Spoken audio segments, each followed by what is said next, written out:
जी अस्सलाम वालेकुम students, welcome to the last session. ये आपको स्क्रीन शो हो रही है? मैंने शेयर कर दी स्क्रीन।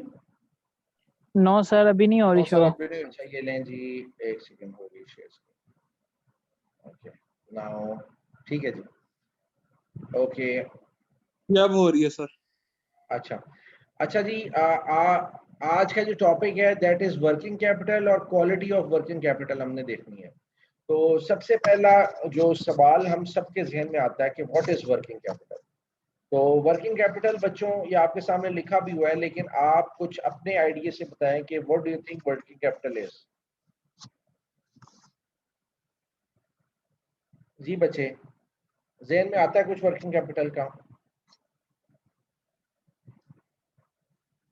क्या हो सकता है working capital? Sir current liabilities और एसेट्स का डिफरेंस। जी जी बेटा, वर्किंग कैपिटल का कुछ बताएंगे? करंट एसेट्स और लायबिलिटीज का डिफरेंस है, यही सुना हुआ है इसके अलावा। जी कोई बता रहा है? साइका, इनाम, इनाम बता रहे थे जी। सर क्या बोला आपने? मैं भी ज्वाइन किया है। मैंने पूछा वर्किंग कैपिटल आपके ख्याल से क्या चीज है?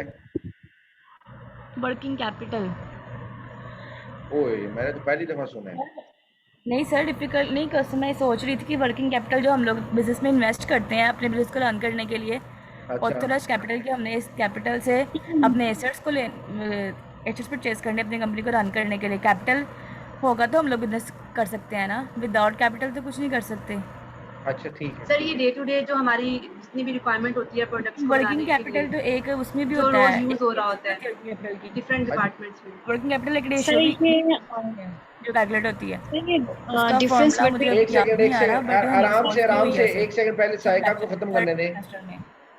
अच्छा साइका खत्म हो गया, सर आयशा की बारी आपकी है। वॉइस ब्रेक हो रही, मुझे कोई आवाज नहीं आ रही। प्लीज आप आई डोंट नो मेरी भी किसी को आई है कि नहीं आई। जी आयशा, साइका थैंक यू बेटा, आयशा की बारी है जी। आयशा क्या कह रही थी? सर, जितनी भी लाइबिलिटीज पे करने के बाद जो हमारे पास डे टू डे चीज़ों को पूरा करने के लिए, रिक्वायरमेंट्स पूरी करने के लिए जो हमारे पास कैपिटल होता है, जो हम यूज़ में लाकर प्रोडक्ट्स बना रहे होते हैं, वो वर्किंग कैपिटल होता है। अच्छा ठीक है ठीक है ठीक है, और कोई इसमें एडिशन करना चाहेगा? एक बच्ची और बता रही थी। सर सर ऑपरेटिंग तो मैं ये कैपिटल कहना चाह रही थी कि ये डिफरेंस बिटवीन होता है current asset to current liability, जैसे अकाउंट रिसीवेबल और अकाउंट पेएबल का जो वर्किंग कैपिटल, उससे हमें आइडिया हो जाता है क्या आइडिया हो चीज जाता का। है बेटा? सर जब आइडिया हम क्या? उन दोनों का डिफरेंस, हाँ डिफरेंस वो तो लिखा हुआ है ना, तो ये होती क्या चीज़ है? अगर डिफरेंस है तो क्या चीज़ है ये? प्रोडक्ट हमारे पास क्या चीज़ पड़ी होगी? Sir operating capital. Operating capital, okay, अच्छी सर टर्म आई है। आपके पास जो पैसे बाकी रह जाते हैं जब आप कोई ऑपरेशन परफॉर्म करते हैं कंपनी में सर, उसमें सर एक्सपेंसेस में सर जो आप जो चीज बना रहे होते हैं उसके जो बाकी पैसे रह जाते हैं वो होता है वर्किंग कैपिटल। नहीं, वर्किंग कैपिटल तो कुछ और चीज़ बात कर रहा है ना ये। अच्छा सर चलें आगे करंट और लायबिलिटीज तो नहीं इसमें एक्सप्लेन करें। इन्वॉल्व होंगी।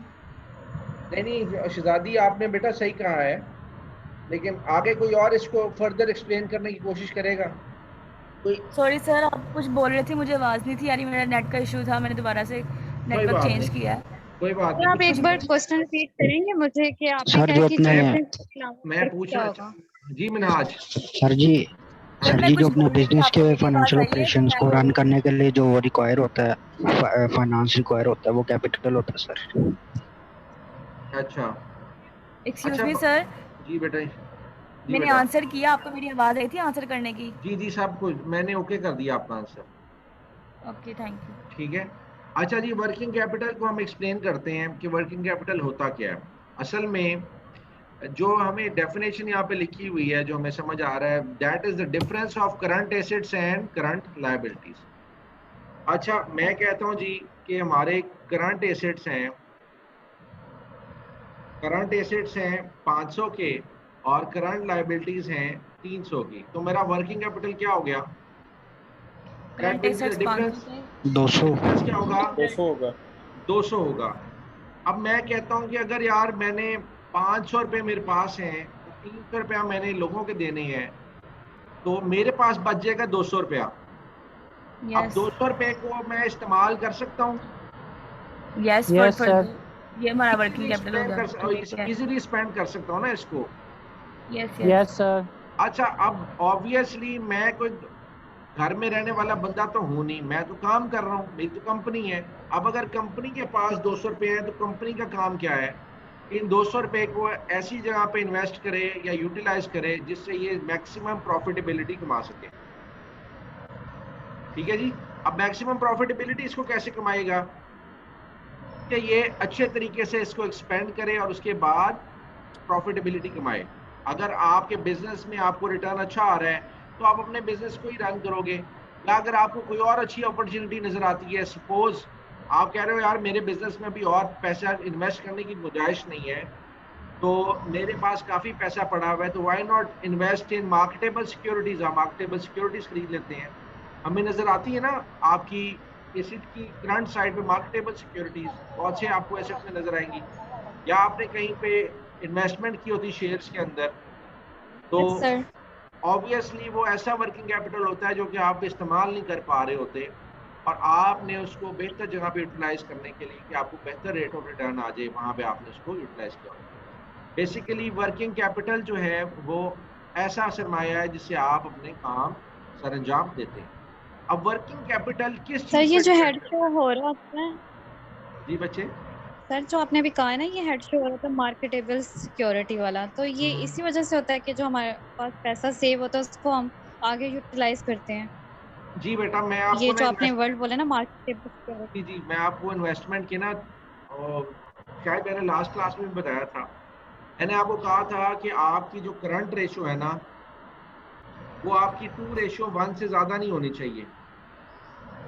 2:1 से ज्यादा हो जाएगी, अगर 3:1 है, तो इसका मतलब ये है कि आपके पास 3 गुना पैसे अपनी लायबिलिटीज को पे करने के लिए। लेकिन दूसरी तरफ से देखें तो हमारे पास 3 गुना पैसे पड़े हुए हैं, और हम इसमें से पैसे इस्तेमाल कर सकते हैं, और हम इस्तेमाल नहीं कर रहे। It's not good. तो हम क्या करेंगे उसको?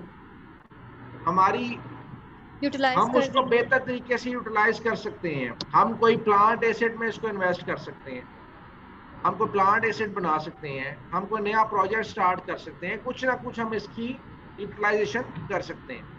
अब ये चीज याद रखना कि करंट रेशो जब हमने कैलकुलेट करनी है तो मार्केटेबल सिक्योरिटीज भी इसी में ही आएंगी, ठीक है। और मार्केटेबल सिक्योरिटीज भी ये 3% के अंदर, ये 3 टाइम्स के अंदर शो हो रही हैं। अब आ जाते हैं हम नेक्स्ट चीज की तरफ। नेक्स्ट चीज की तरफ क्या आ रहे हैं, देखें जी, जब हम जिस बिजनेस में है ना, वो बिजनेस सपोज हम फर्नीचर का कर रहे हैं, तो फर्नीचर का बिजनेस करने के लिए हमारी कुछ आउटलेट्स बनी हुई हैं, हमारे पास करंट एसेट के अंदर पैसे ज्यादा पड़े हुए हैं, हमें अपॉर्चुनिटी हमारी लोकल मार्केट में नजर नहीं आती, तो ऑब्वियसली अगर हमारे पास 3 गुना ज्यादा पैसे पड़े हुए हैं, हमने मार्केटेबल सिक्योरिटीज में भी इन्वेस्ट किया हुआ है, तो why not go into different city, हम लोकल मार्केट से जियोग्राफिकली एक्सपैंड करें और दूसरे शहर के अंदर मूव ऑन करें, या हमारे पास अगर ब्रांच कम है तो हम कोई ना कोई नई ब्रांच अपनी खोल दें।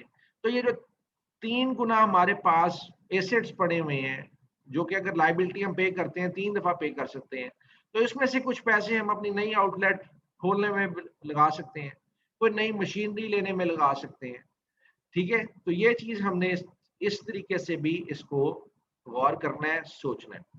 अब नेक्स्ट जो हमें वो बात कर रहे हैं वर्किंग कैपिटल के अंदर, वो कहता है जी it depends upon size and nature of the business, कि बिजनेस का नेचर आपका क्या है और बिजनेस का आपका साइज क्या है। नेचर से मुराद ये है कि आप बिजनेस कौन सी इंडस्ट्री में कर रहे हैं। सपोज एक सॉफ्टवेयर इंडस्ट्री है और एक इलेक्ट्रिक सप्लाई कंपनी है,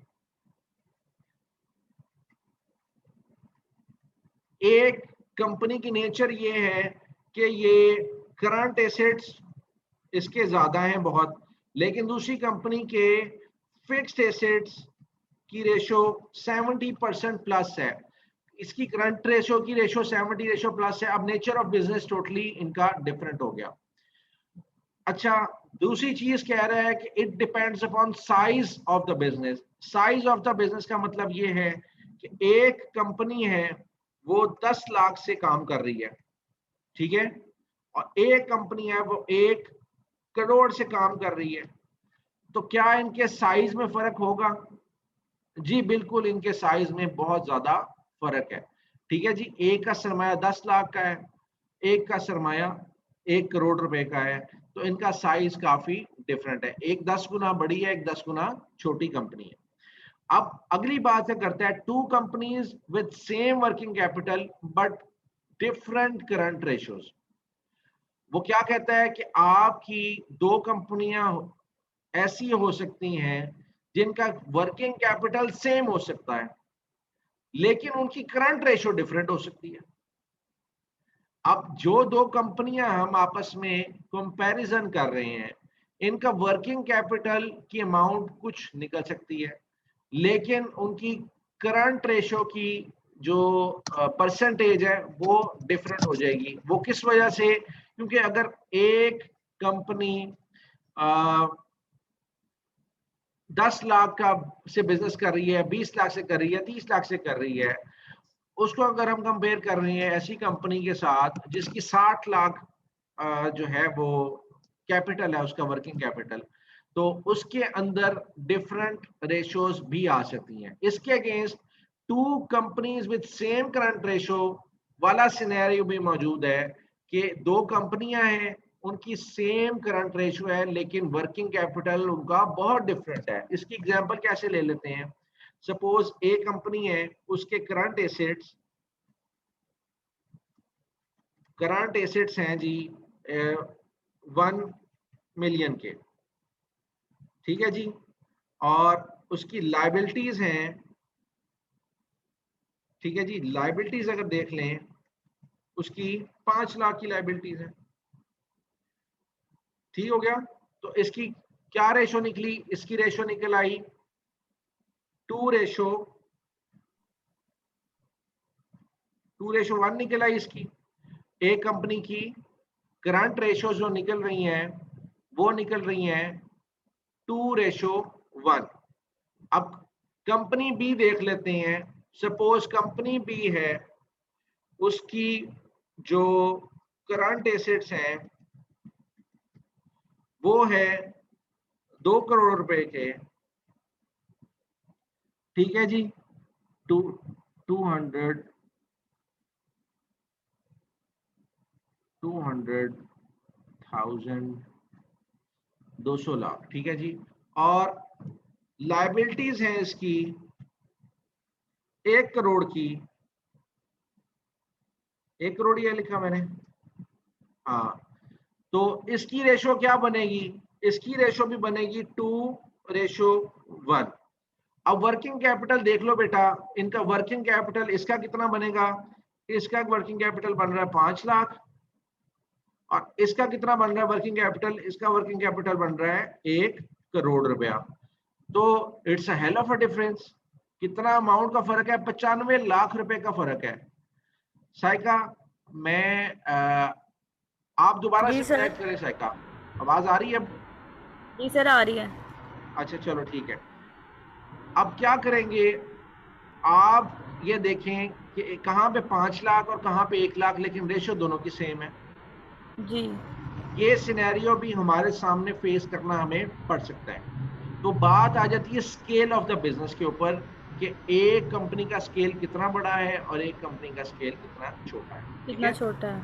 ठीक हो गया। अब सर कि ऑब्वियसली फिर वर्किंग कैपिटल का ज्यादा होगा फैक्ट, मतलब हम वर्किंग कैपिटल को ही उसको रखेंगे ना फोकस कि इसका ज्यादा है हाँ या जी, नहीं, जी जी बेटा, प्राइस का बात कह ये है, रहे हैं। मुझे एक चीज ये बताओ, देखो एक बंदा है, मैं कुएं के मेंढक की करूंगा, एक छोटे से एरिया के अंदर एक कंपनी ऑपरेट कर रही है, ठीक है, उसका स्केल थोड़ा छोटा है या उसके पास पैसे कम है, उसका कैपिटल जो था ना, उसका ऑनर्स इक्विटी उसकी काफी कम थी, तो हम ऑप्टिमिस्टिक हो जाते हैं कि उसकी ऑनर्स इक्विटी बहुत कम थी, वो अपने इलाके में बेस्ट है। अब ऑब्वियसली उसका एक वर्किंग कैपिटल होगा और ऑब्वियसली उसका कैपिटल की एक लिमिट होगी, वो उससे ज्यादा कैपिटल रेज नहीं कर सकती कंपनी। तो जी ऑथराइज वो करना अपने होगा। एक एरिया में अगर सपोज ऑपरेट कर रही है, एक सिटी में ऑपरेट कर रही कंपनी, तो अब उसे ऑपरेट करने के लिए बाहर जाना है, तो और वो तरीके से अपने फाइनेंसेस या इक्विटी अरेंज करेगी। लेकिन अगर वो अभी कर रही है 10 लाख रुपए, 10 लाख के उसके करंट एसेट्स हैं और लाइबिलिटीज उसकी 5 लाख की है, तो वो अपने वर्किंग कैपिटल को मेंटेन कर पा रही है 5 लाख के ऊपर। लेकिन एक कंपनी है वो पूरे पाकिस्तान में ऑपरेट कर रही है, उसके पास करंट एसेट्स जो हैं वो 2 करोड़ के हैं और लाइबिलिटीज उसकी 1 करोड़ रुपए की है, उसका स्केल बहुत बड़ा है। सपोज अब ये हम अगर इस तरह एग्जांपल ना लें, इस तरीके से एग्जांपल ले लेते हैं कि एक कंपनी नई बनी है, उसका वर्किंग कैपिटल कम है, ठीक है जी, आहिस्ता आहिस्ता उसकी तरफ लोग अट्रैक्ट हो रहे हैं, फ्लरिशिंग कंपनी है या स्टार्टअप है ये, तो अब हम क्या करेंगे, उसको हम कंपेयर कर रहे हैं कि जो एक कंपनी बिजनेस में 10 साल से है उसके साथ, तो उनके वर्किंग कैपिटल में बहुत डिफरेंस आएगा, लेकिन रेशियोज उनकी सेम आ सकती है। तो ये चीज है, इसको अंडरस्टैंड करना है हमने। अब क्वालिटी ऑफ वर्किंग कैपिटल किस तरीके से पता चलेगी कि इसके अंदर जो बाइफरकेशन है आपके वर्किंग कैपिटल की, वो कहाँ कहाँ पे हुई है। तो अब हम जाएंगे, देखेंगे लिक्विडिटी ऑफ इन्वेंट्री की तरफ। लिक्विडिटी ऑफ इन्वेंट्री का मतलब क्या है, ये आप लोग बहुत अच्छे तरीके से समझते हैं। How quickly you can convert your inventory sir into cash. जी बेटा,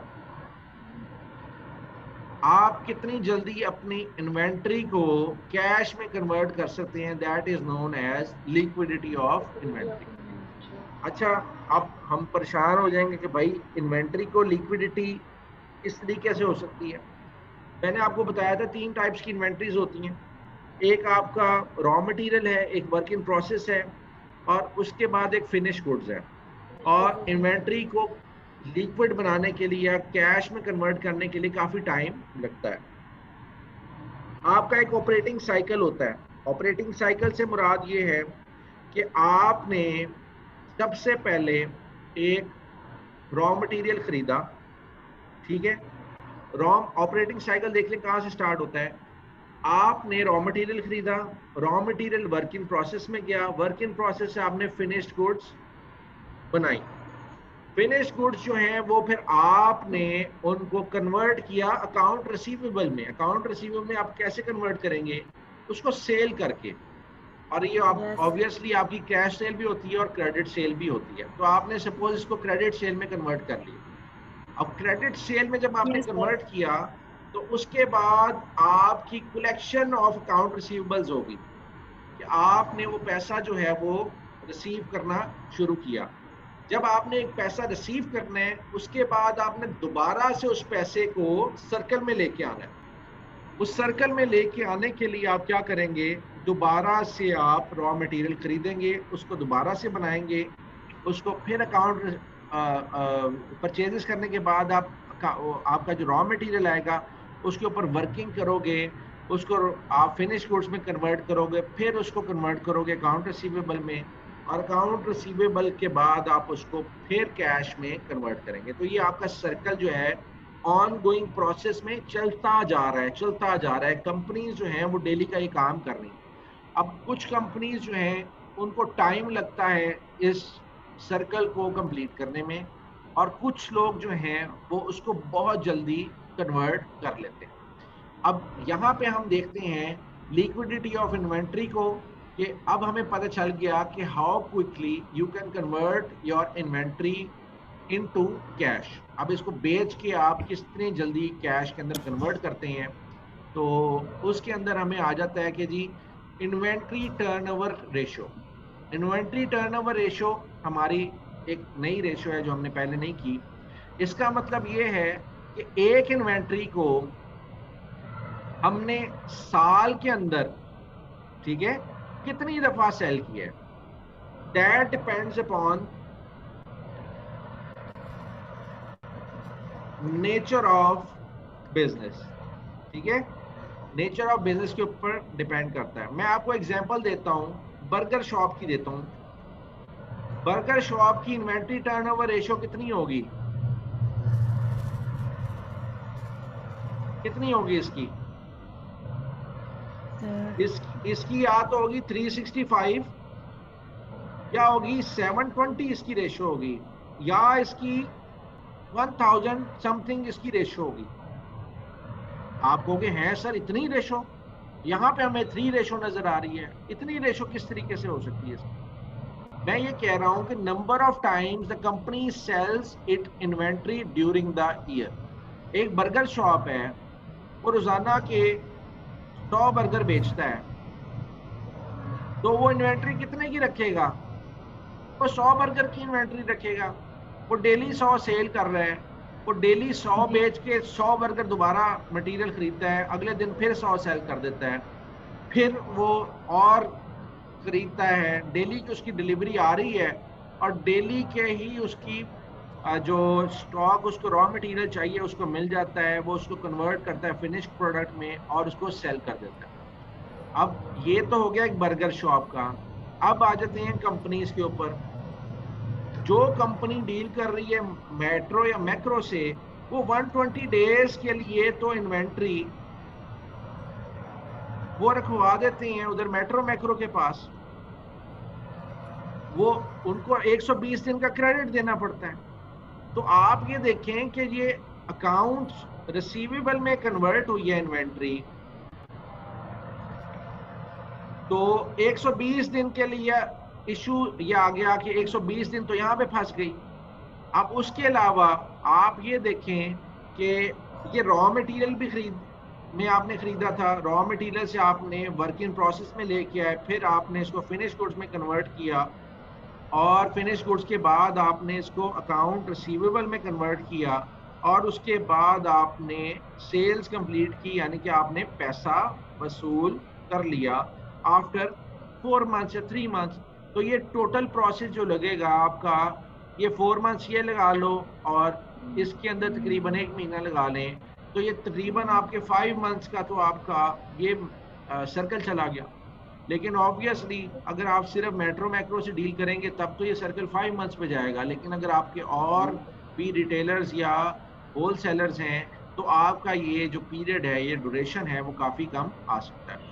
तो कंपनी जो है उसमें 2 महीने से 3 महीने क्रेडिट आम चल रहा है, लेकिन हमने देखना है कि आप अपनी इन्वेंट्री को कितनी दफा सेल करते हैं। साल के अंदर। नंबर ऑफ सर टाइम, इसमें number of unit of sell कर सकते हैं कि किस कंपनी ने ज्यादा यूनिट्स जो हैं वो मैन्युफैक्चर किए या सेल किए, किस हवाले से आप कहना चाह रहे हैं? देखो इसमें ना कुछ assumptions हमें लेनी पड़ेंगी, ठीक है जी। और वो assumptions मैं आपको बता देता हूँ किस तरीके से लेंगे।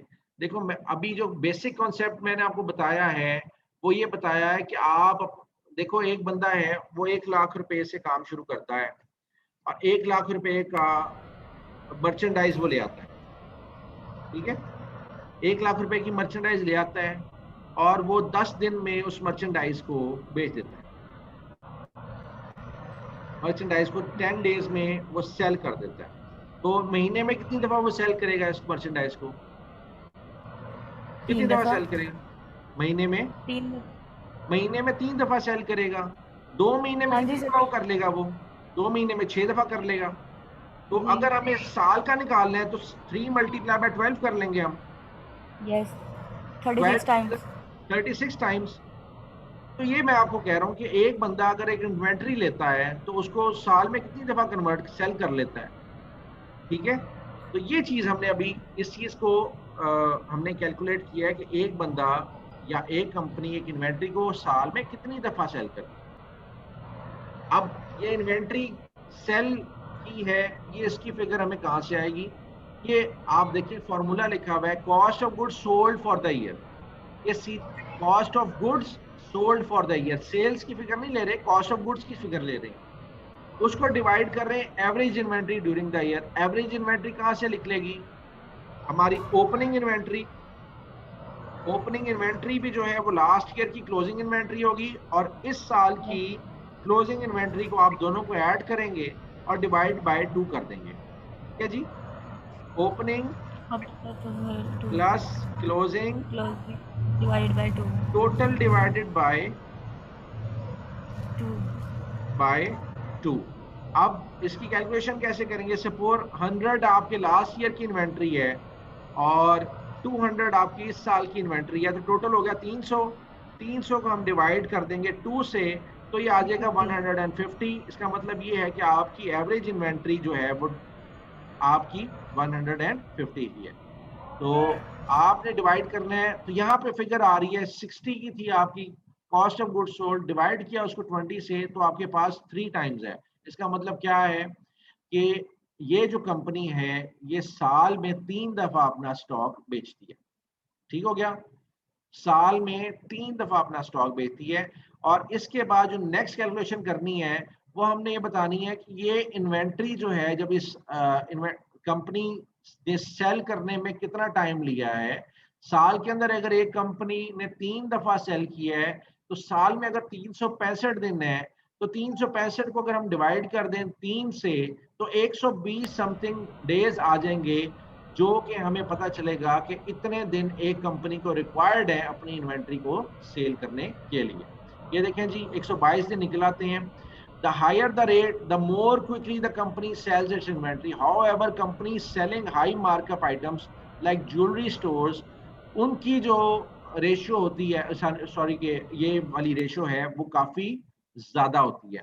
अब मैंने जैसे कि आपको एग्जांपल दी कि एक बर्गर वाला डेली के 100 बर्गर सेल कर रहा है। जी बच्चे। सर एक बात पूछनी थी कि ये जो आपने कहा है ना कि उसने 1 साल इतनी की फिर नेक्स्ट ईयर उसने आपने मल्टीप्लाई कर दिया, तो यूं नहीं हो सकता कि नेक्स्ट ईयर उसकी सेल्स कम हो या कुछ भी हो सकता है? परमानेंट तो नहीं होता कि एक ही सेल्स चल रही हैं? हाँ बिल्कुल ठीक कह रहे हो आप, बिल्कुल ठीक कह रहे हो, लेकिन उसका फिर भी देखें ना, मैंने ये फैक्टर भी तो लगाया नहीं ना है कि वीकेंड की सेल ज्यादा होती है आम डे से। मैंने तो एक जनरल अजम्पशन ले ली ना। उसका एवरेज निकाल लेंगे कि अगर वो 1 ईयर इतनी हमें पता चल जाएगा ना। देखो हम तो ये कैलकुलेशन कर ही नहीं रही है, सारी आपको समझाने के लिए बात की है मैंने। हमें तो ये फिगर दी हुई है इनकम स्टेटमेंट के अंदर, 2 फिगर दी है। पहली सेल्स की फिगर दी हुई है, सेकंड दी है कॉस्ट ऑफ गुड्स सोल्ड की। हमने कॉस्ट ऑफ गुड्स सोल्ड की फिगर डाल ली है, डिवाइड कर दिया हमने एवरेज इन्वेंट्री से उसको।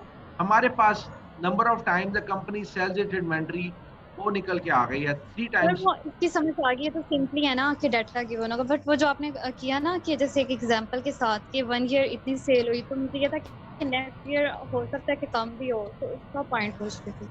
हाँ वो देखो ना, हमें हमारे पास सिनेरियोज हैं हमारे पास वर्टिकल एनालिसिस और हॉरिजॉन्टल एनालिसिस मौजूद हैं। अगर आप उसको गौर से देखोगे ना तो उसके अंदर हमने 4-5 साल के एनालिसिस किए हुए हैं और कंपनीज ने भी किए हुए हैं। तो उसके अंदर हर एक ने निकाला हुआ है कि भाई सेल किसी साल ज़्यादा हो रही है, किसी साल कम हो रही है, तो कॉस्ट ऑफ गुड्स सोल्ड भी उसी हिसाब से कम या ज़्यादा होती जाती है और एवरेज इन्वेंट्री भी जो है वो कम या ज़्यादा हो रही है और फिर हमें आंसर के ऊपर उसका इफेक्ट आ सकता है। देखो क्वालिटी ऑफ वर्किंग कैपिटल के अंदर हो सकता है कि ये 60/20 है तो इसकी जो हमारे पास 3 टाइम्स आई है। बात ये है कि अगर 60/20 की जगह पे यहाँ पे 180/60 आ जाता तो वो भी 3 टाइम्स आ जाता, 3 टाइम्स आ जाना था ना। क्वालिटी ऑफ वर्किंग कैपिटल में ये टाइम तो 3 रहा कि एक साल के अंदर 3 दफा उसने कन्वर्ट की है। ये फिगर अगर 3 से 4 हो जाती है तो वो बहुत अच्छा है।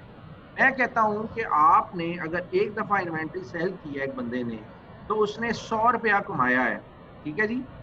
एक बंदा अगर साल में 4 दफा अपनी इन्वेंट्री को सेल करता है तो कितने पैसे कमाएगा, मल्टीप्लाई बाय हम इसको 4 करेंगे तो ये कितना हो गया, ये 400 रुपया कमाया उसने।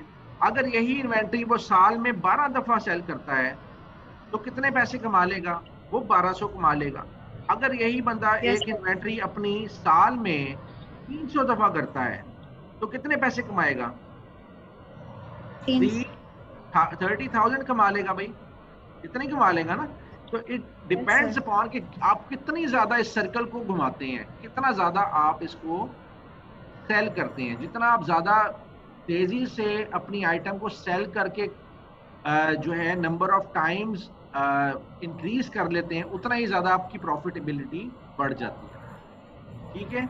इसलिए कारोबार ऐसा करना चाहिए जिसमें आपकी डेली की सेल हो रही हो, फिर डेली की परचेज करें, फिर डेली की सेल करें, ताकि आप जो है रनिंग में आए और आपके पैसे ज्यादा बने। अब नेक्स्ट जो थी हमारी आइटम जो रेशो थी वो थी days required to sell inventory converting inventory into receivables. Receivables का भी कॉन्सेप्ट मैं दे चुका हूँ कि आपने अपनी इन्वेंट्री को कन्वर्ट करना है रिसीवेबल्स के अंदर। तो 365 divided by ITO inventory turnover ratio, inventory turnover ratio थी हमारी 365 दिन होते हैं साल के अंदर, उससे जब हमने डिवाइड किया तो तुम्हारे पास आ गया कितना, 122 डेज आ गए जी। 122 डेज लगते हैं एक कंपनी को अपनी जो इन्वेंट्री है उसको सेल करने के अंदर। हाँ, यहाँ तक कोई इशू है तो पूछें बेटा। No sir. नहीं, ठीक हो गया। ये देखें उसके बाद वो ये कहता है कि आप ऐसा भी कर सकते हैं कि 300 को डिवाइड कर 300 से भी डिवाइड कर सकते हैं, छुट्टियां सारी निकाल दें, ठीक है। 65 दिन आपने वैसे निकाल दिए, 52 days in a year Sundays होते हैं, तो आपने गैजेटेड हॉलीडेज बैंक हॉलीडेज निकाल दी तो 300 दिन के ऊपर भी आप इसकी कैलकुलेशन कर सकते हो। तो ये 100 दिन लगते हैं कंपनी को अपने एसेट्स को कन्वर्ट करने में, सॉरी इन्वेंट्री को सेल करके बेचने में लगते हैं उसको रिसीवेबल्स के अंदर। तो ये ऑप्शनल है कि 300 ले सकते हैं, ये ऑप्शनल है कि आपने जो 300 लिया है कर सकते हैं, ये आपके ऊपर अपने ऊपर है। 300 से करें, 365 से करें, ये आपके अपने ऊपर है। इसमें आपका कोई आंसर इसमें गलत नहीं होगा, ठीक है। अब मुझे ये बताओ कि सर हमने कितनी कंपनी को कंपैरिजन कर, आप दोनों से कर सकते हैं बेटा, दोनों से कर सकते हैं, ये बता रहा हूँ ना, दोनों से कर सकते हैं आप।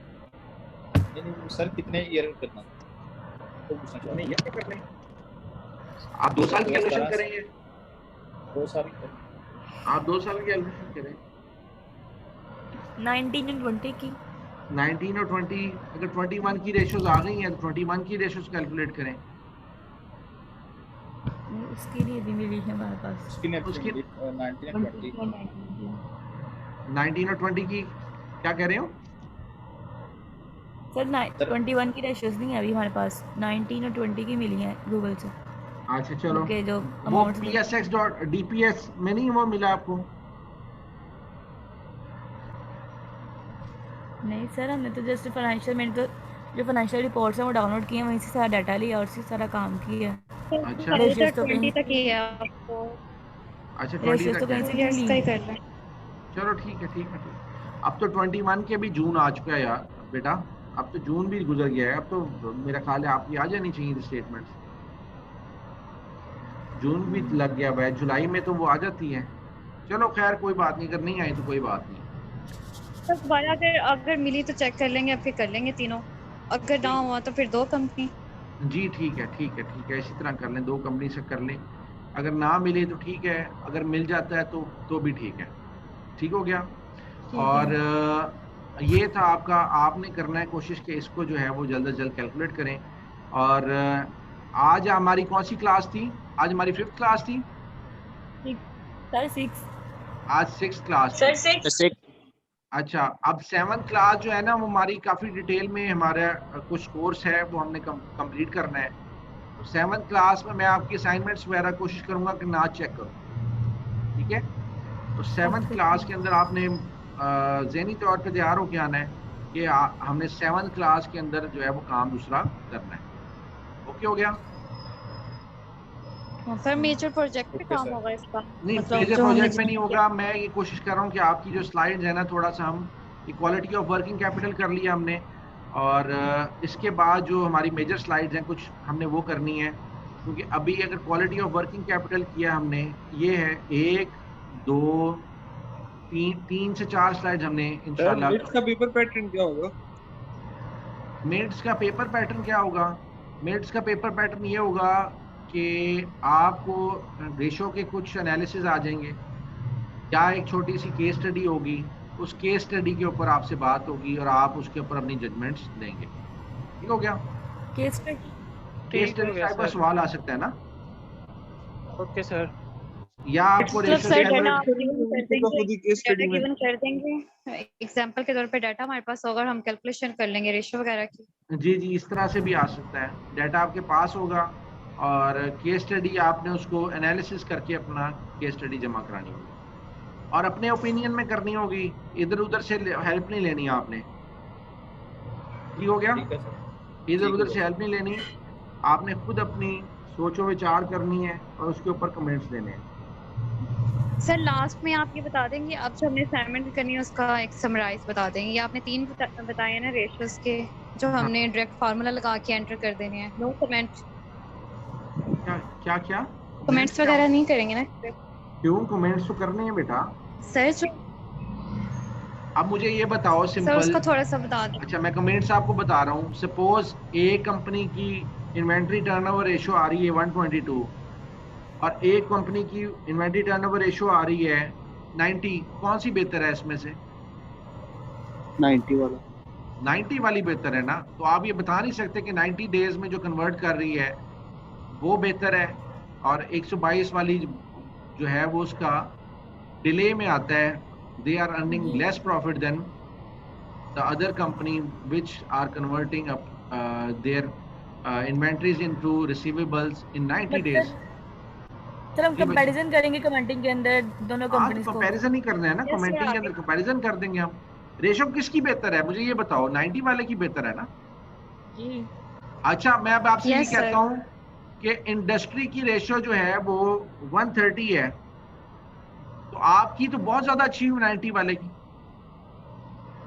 पूरी इसकी भी नहीं है 122 वाले की, लेकिन 90 वाला जो है इन दोनों से बेहतर है।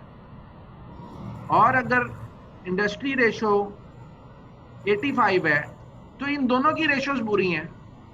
एक 90 दिन ले रहा है, 90 दिन ले रहा है, और एक ले रहा है 122 दिन। 122 दिन वाला तो बहुत ही पैड़ा है ना। जो 90 दिन वाला है वो चलो इंडस्ट्री एवरेज के पास पास है, बेंचमार्क के पास पास है, लेकिन 122 वाला तो बहुत ही दूर है। जी बच्चे। सर मैं एक चीज़ पूछना चाह रहा हूँ कि अगर फॉर एग्जांपल अभी आप बता रहे हैं कि जो इंडस्ट्री में आपके पास रेशियो आ रही है वो 150 डेज है, लेकिन एक ही जो है वो बहुत ज़्यादा आ जाती है, जैसे कि 200 आ जाती है, तो उसको आप कैसे मतलब? नहीं, मुझे आवाज बहुत कम आई है। रफाकत दोबारा बोलो। तो मैं कह रहा हूँ कि अगर फॉर एग्जांपल इंडस्ट्री की जो रेशियो है वो है 150 डेज, ठीक है, लेकिन एक ऐसी कंपनी है जिसको हम कर रहे हैं उसकी आ जाती है फॉर एग्जांपल 200, ठीक है, अच्छा 200 डेज आ जाती है, देन इसको आप कैसे एनालाइज करेंगे कि ये जो है बहुत अच्छा परफॉर्म कर रही है, ठीक है। अगर स्टेबिलिटी के हवाले से देखा जाए तो इसमें हम ये कहेंगे कि ये स्टेबल नहीं है, हो सकता है कि आगे नीचे गिरे। अच्छा, तो देखो इसको बात ये कैसे है कि अगर इंडस्ट्री की रेशियो 150 है और उसकी आ रही 200, यही बात कर रहे हो ना? जी जी सर, ये हाँ, तो ये बुरा हो गया ना। अगर हम इस पर्सपेक्टिव में देखें कि number of days in converting inventories में बात करेंगे तो ये रेशो बहुत बुरी है, क्योंकि पूरी इंडस्ट्री 150 दिन में कन्वर्ट कर लेती है। आप इतना लेट 50 दिन आप कहाँ पे जाया करते हैं? आपके 50 डेज ज्यादा लगते हैं ना कि दूसरी कंपनी से। दूसरी कंपनी इसका मतलब ज्यादा बेहतर है, आप लोगों से परफॉर्म करें, इस चीज में आपसे बेहतर है। हो गया क्लियर?